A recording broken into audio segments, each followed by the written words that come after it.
Hello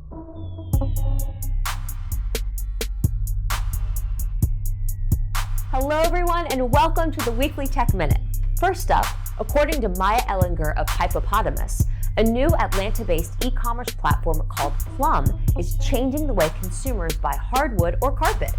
As an e-commerce and direct-to-consumer startup, Plum has created an in-house pricing methodology that pulls public data from individual properties. This way, customers get clarity about pricing from the start of the renovation process. According to Plum's website, they have built the first fully digital product selection, by-the-room pricing, order placement, and installation scheduling process in the industry. No more painful back and forth with multiple contractors and vendors. Sounds like a win to me. You have to read this piece, and we've linked to it below.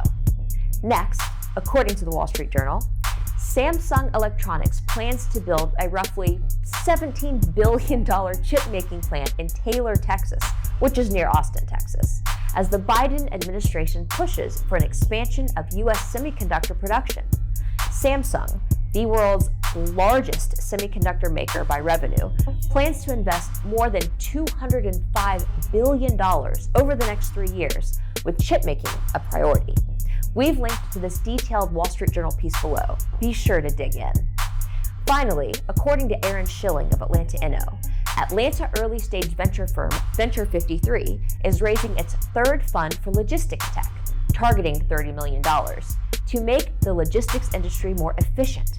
To learn more about their existing investments and future plans, check out the link below. That's all for this week's edition of the Weekly Tech Minute.